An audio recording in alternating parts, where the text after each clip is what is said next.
बिस्मिल्लाहिर्रहमानिर्रहीम। अस्सलामुअलैकुम दोस्तों, आज मैं आपके लिए पुरानी हवेली की बदरूह का 11वां हिस्सा लेकर आई हूँ।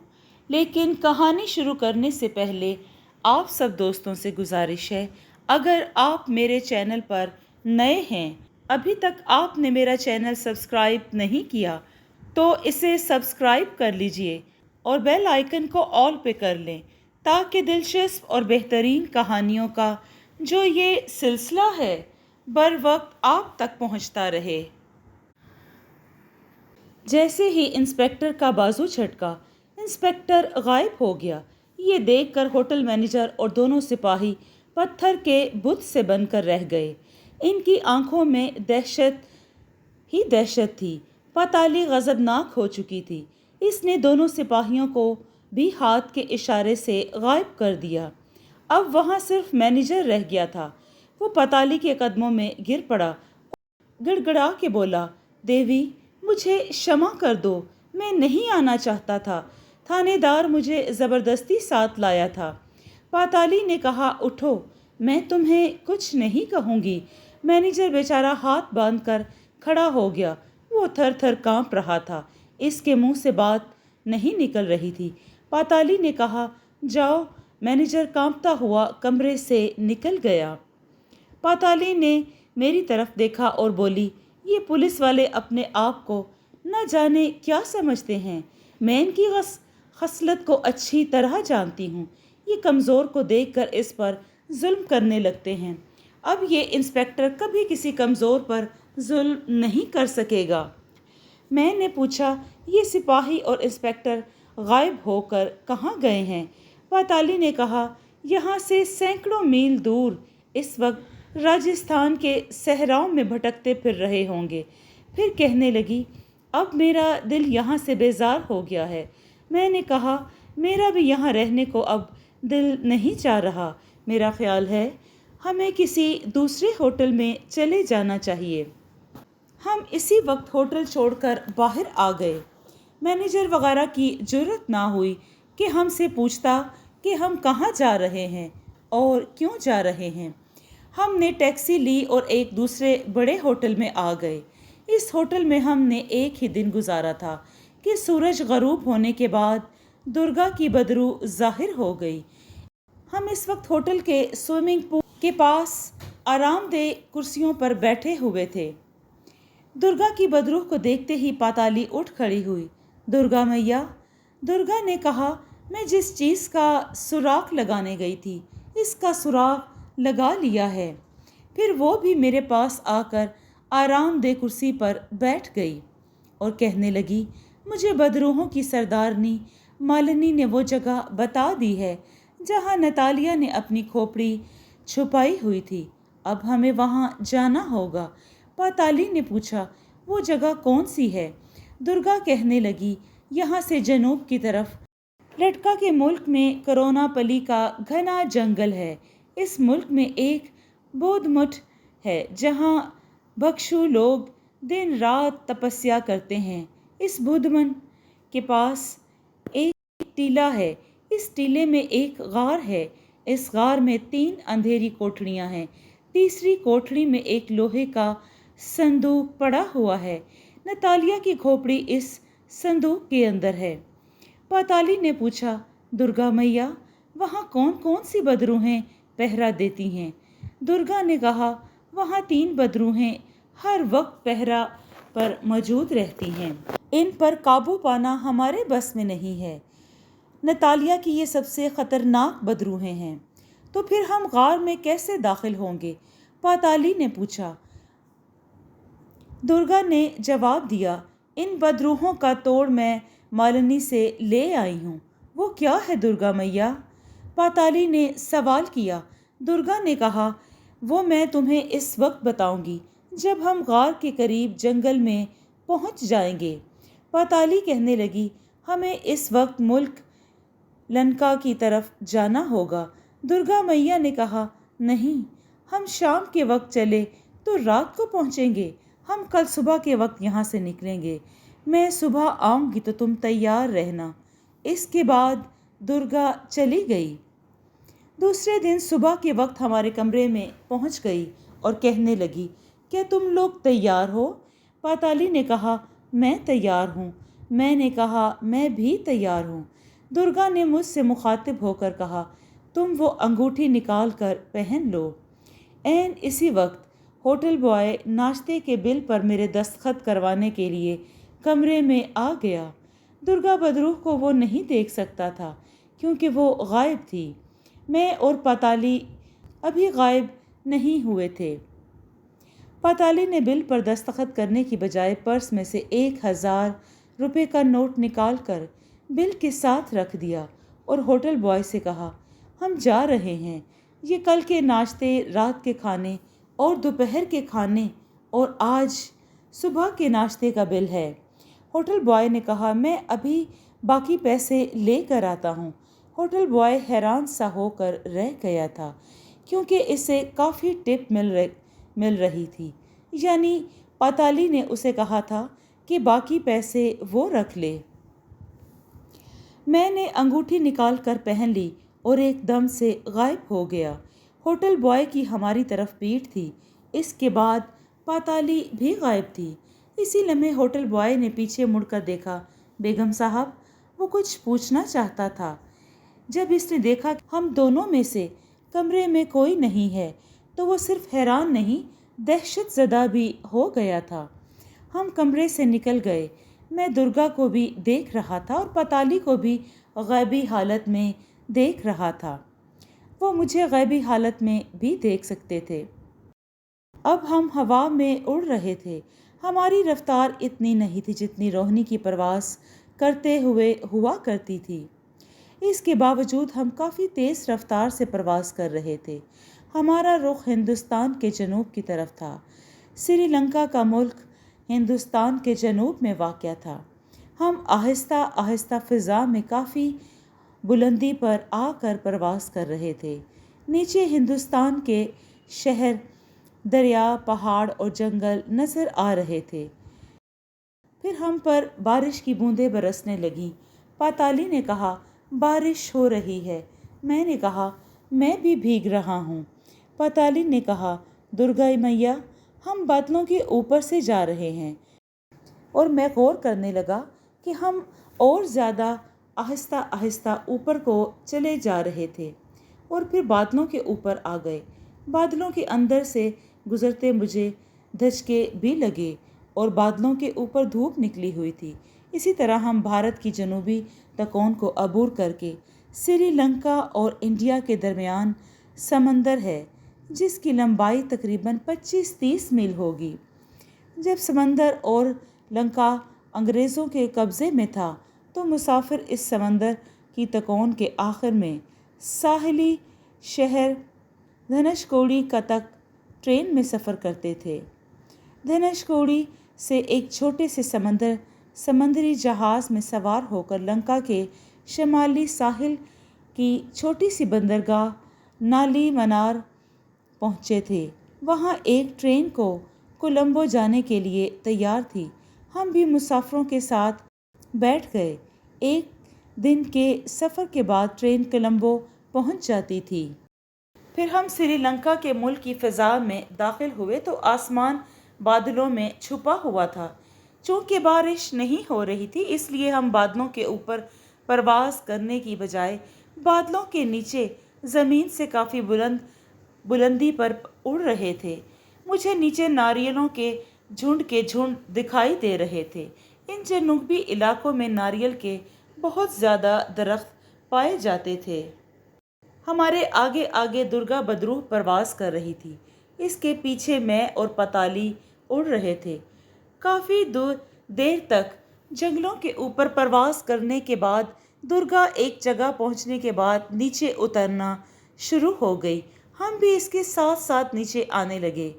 ہم اتنا نیچے آ گئے کہ مجھے درختوں کے اوپر والی شاخوں سے صاف نظر آ رہا تھا۔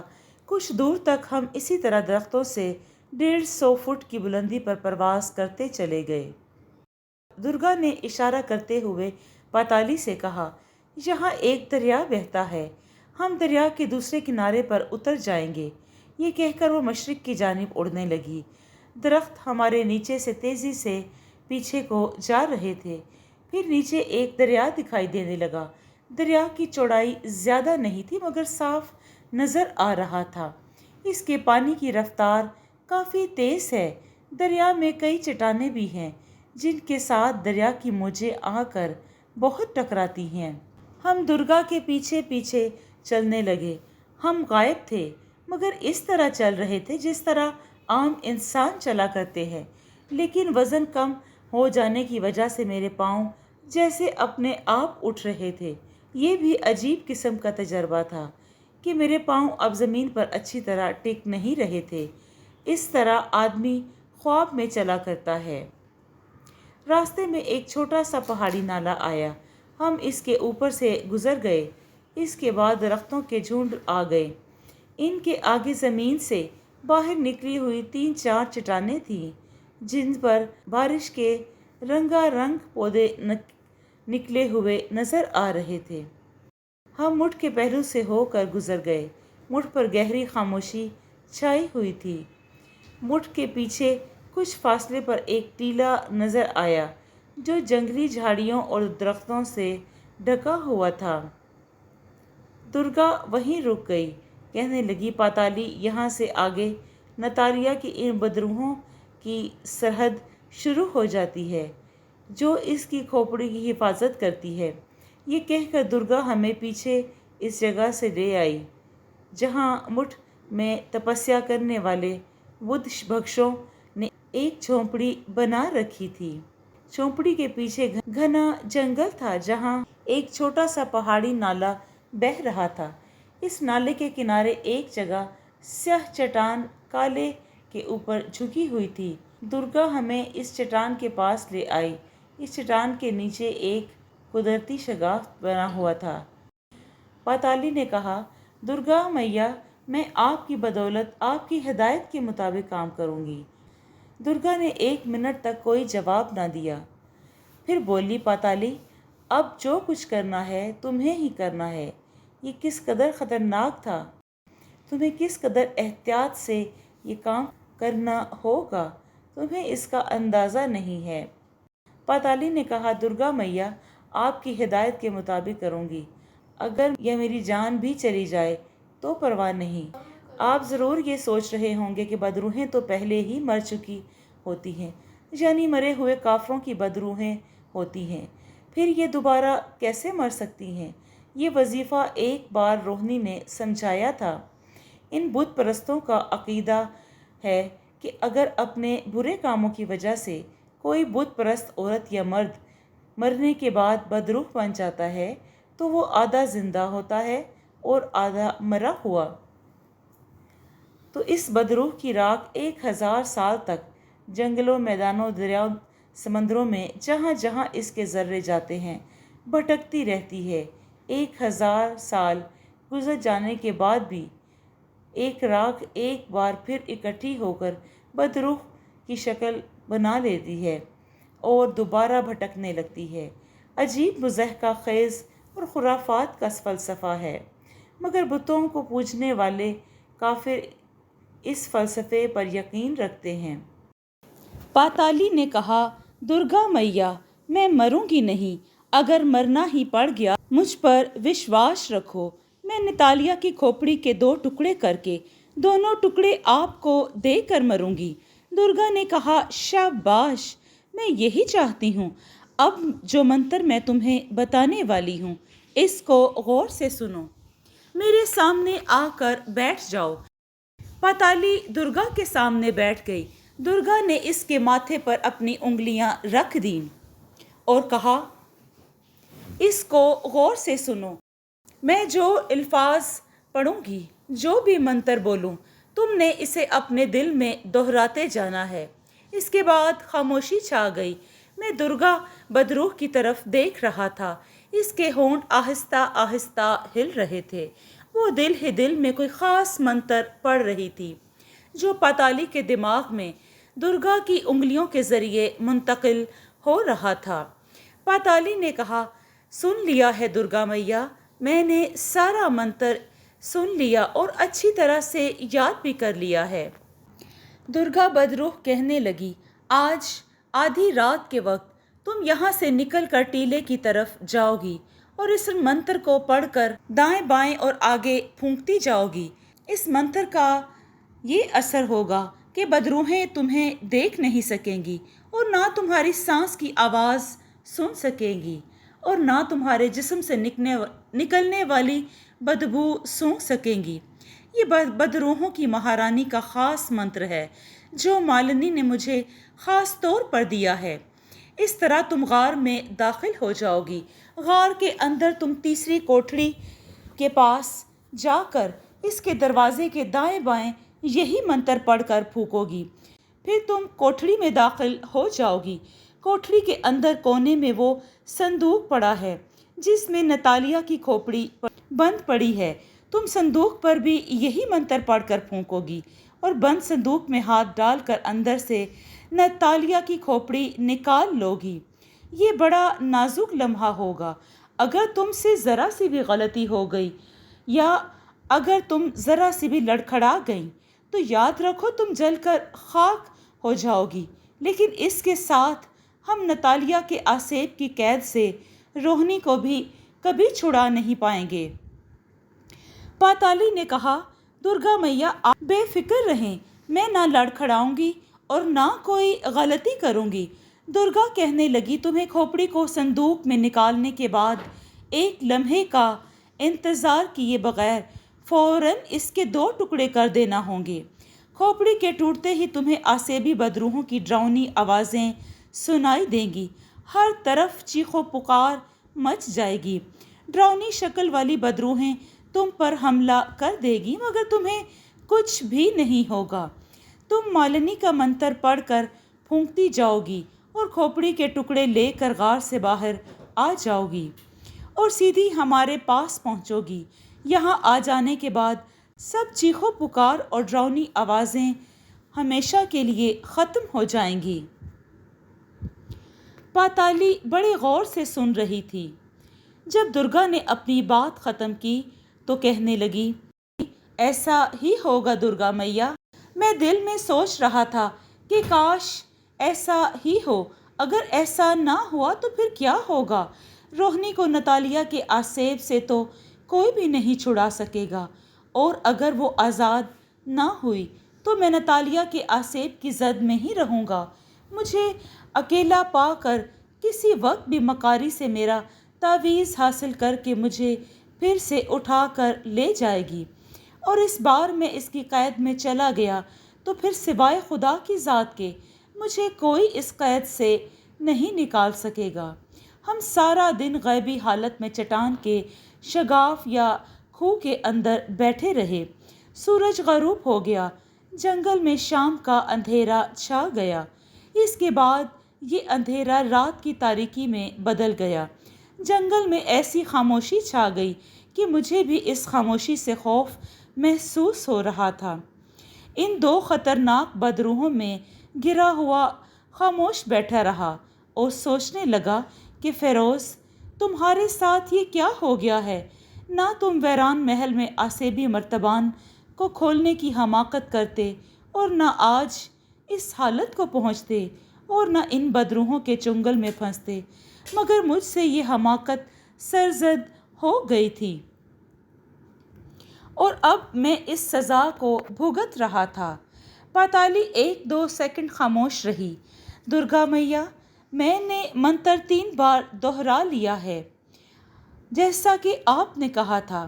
درگا اٹھ کر کھڑی ہو گئی۔ پاتالی کے ساتھ بھی اٹھ کھڑا ہوا۔ درگا نے مجھ سے کہا، شیروان تم بیٹھے رہو۔ میں بیٹھ گیا۔ درگا نے پاتالی کا چہرہ اپنے دونوں ہاتھوں میں تھام لیا اور کچھ پڑھ کر اس کے چہرے پر پھونک مار دی اور کہا، جاؤ۔ پاتالی دونوں ہاتھ جوڑ کر درگا کے آگے اپنا سر جھکا دیا اور رات کے اندھیرے میں چٹان کے شگاف سے نکل کر جنگل کے درختوں کی طرف چل پڑی۔ اس کے جانے کے بعد میں نے درگا سے پوچھا، اگر فرض کر لیں کہ پاتالی سے کوئی غلطی ہو جاتی ہے اور یہ کام اس سے نہ ہوا تو پھر کیا ہوگا؟ اس نے چٹان کے شگاف کے آگے نصف دائرے کی شکل میں پاؤں سے ایک لکیر ڈال کر کہا، جب تک تم اس لکیر کے اندر ہو تمہیں کسی بدروح کا آسیب چھو بھی نہیں سکے گا۔ اگر ڈر کر اس لکیر سے باہر آ گئے تو پھر میں ذمہ دار نہیں ہوں، اور جو سوالات تمہارے دل میں ہیں انہیں نکال باہر کرو۔ یہ کہا اور جنگل کی تاریکی میں چلی گئی۔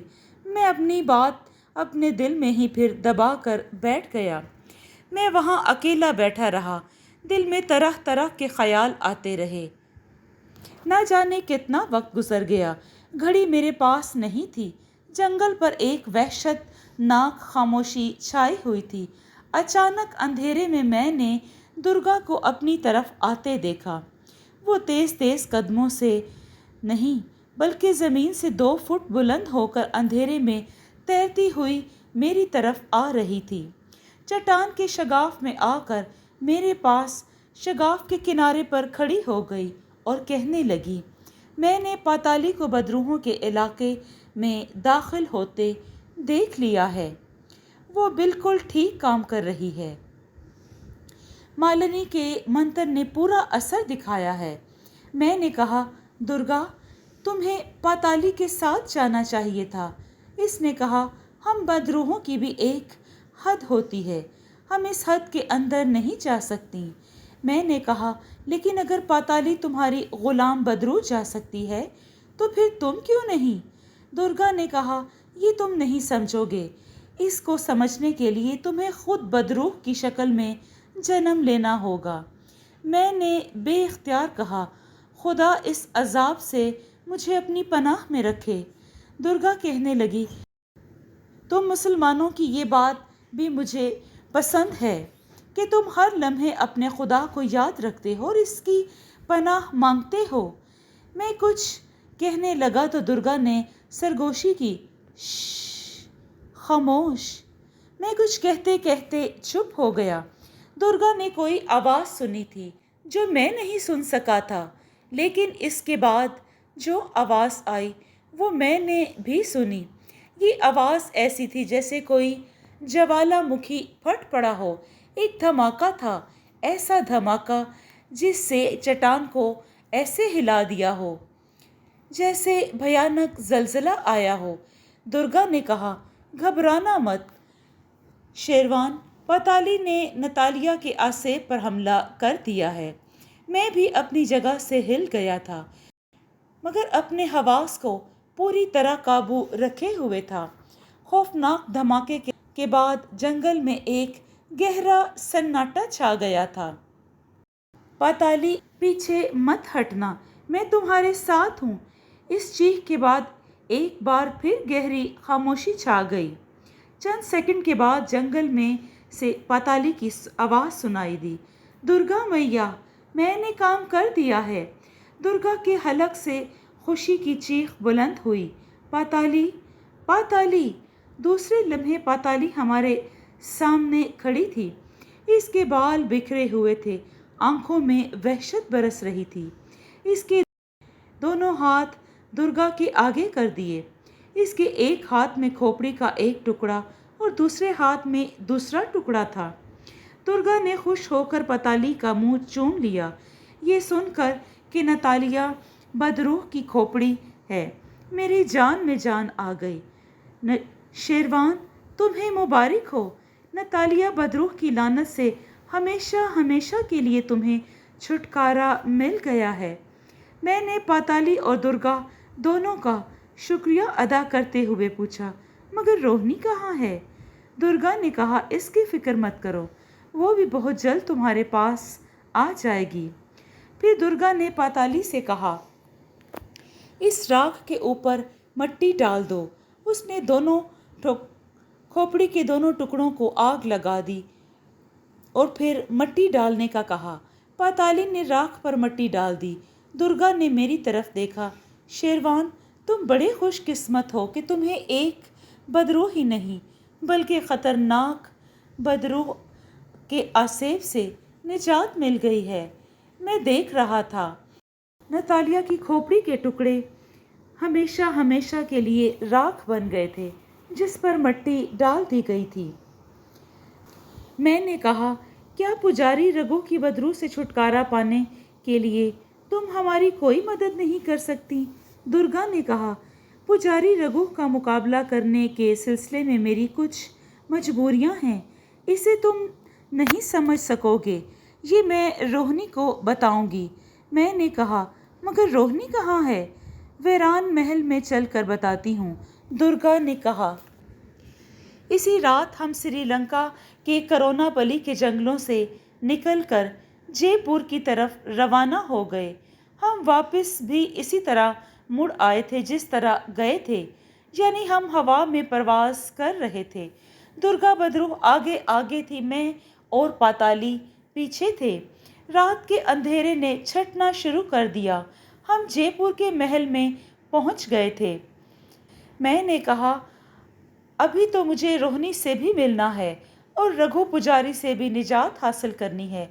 दुर्गा ने कहा, इस बारे में मैं तुम्हें बता चुकी हूँ कि हम तुम्हारी कोई मदद नहीं कर सकती, तो फिर कौन करेगा? मैंने कहा। दुर्गा कहने लगी, रोहिणी तुम्हारी मदद करेगी, तुम्हारा खुदा तुम्हारी मदद करेगा। अब मामला रोहिणी और खुदा के हाथ में है। मैं चुप हो गया। दुर्गा ने कहा, तुम भूल गए हो कि रोहिणी अब बदरू नहीं रही। इसके वो बुरे कर्म जो जिंदगी में गुनाहों से इसकी रूह के साथ चिमट गए थे, अब इसकी रूह से झड़कर अलग हो चुके हैं और वो एक नेक रूह बन गई है। उसने अपने गुनाहों की सज़ा भी भुगत ली है। चूँकि वो अब नेक रूह बन चुकी है, इसलिए वो तुम्हारे करीब आ सकती है और ना हम इसके करीब जा सकते हैं। ये बिल्कुल ऐसी ही बात है कि जहाँ रोशनी जाती है वहाँ अंधेरा नहीं ठहर सकता। दुर्गा ने मुझे इतनी वजाहत से खोल कर समझाया था कि सारी हकीकत मेरी समझ में आ गई थी। वो मुझे कहाँ मिलेगी? मैंने पूछा।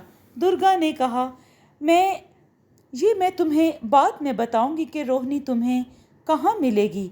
अभी मैं तुम्हें एक चीज़ बता देना चाहती हूँ जो तुम्हारे दुश्मन पुजारी रघु का नाश करने में तुम्हारी मदद करेगी। तुम्हारे पास पाताली की अंगूठी भी है जिसको पहनकर तुम गायब हो सकते हो। तुम्हारे बाजू पर काले जादूगर का तावीज़ भी बंधा हुआ है। अब मैं तुम्हें एक शब्द बताती हूँ। ये एक लफ्ज़ का शब्द है जिसको तुम इस वक्त पढ़ोगे जब तुम्हें रोहिणी कहेगी। अब मैं तुम्हें वो शब्द बताती हूँ। अपना कान मेरे करीब करो। मैंने अपना कान दुर्गा के मुंह के करीब किया तो इसने मुझे एक शब्द बताया। वो लफ्ज़, ये शब्द मुझे इस वक्त याद था, मगर अजीब बात ये कि अब बिल्कुल याद नहीं रहा। इसके बाद दुर्गा कहने लगी, अब मैं तुम्हें बताती हूँ कि रोहिणी तुम्हें कहाँ मिलेगी। इसने कहा, रोहिणी की नेक रूह कहाँ रहती है? मुझे ये मालूम नहीं है, ना मैं मालूम कर सकती हूँ, मगर मैं तुम्हें इतना बता सकती हूँ कि वो तुम्हें कहाँ मिलेगी। यहाँ से तुम भारत की राजधानी दिल्ली जाओगे। दिल्ली में शहर के शमाली की जानिब मुगलिया ज़माने की एक कदीम मस्जिद है। इसे बड़ी मस्जिद कहा जाता है। बड़ी मस्जिद के करीब ही एक नदी बहती है। नदी के किनारे संगे मरमर की एक पुरानी बारादरी है। रात के वक्त तुम इस बारादरी में जाकर बैठ जाओ। रोहिणी सुल्ताना तुम्हें वहीं आकर मिलेगी। मैंने कहा, क्या मैं गायब हालत में दिल्ली जाऊं या अंगूठी उतार कर जाना होगा, क्योंकि मैं तो गायब होकर खुद नहीं उड़ सकता। दुर्गा ने कहा, अगर तुम उड़कर जाना चाहते हो तो उड़कर भी जा सकते हो।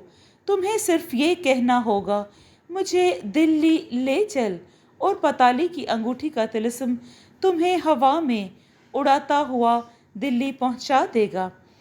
मैंने कहा, नहीं, मैं रेलगाड़ी से सफ़र करना चाहूँगा। तो फिर दुर्गा कहने लगी, ये कोई मुश्किल बात नहीं। तुम जब यहाँ से जाओगे तो तुम्हारी जेब में सब कुछ होगा।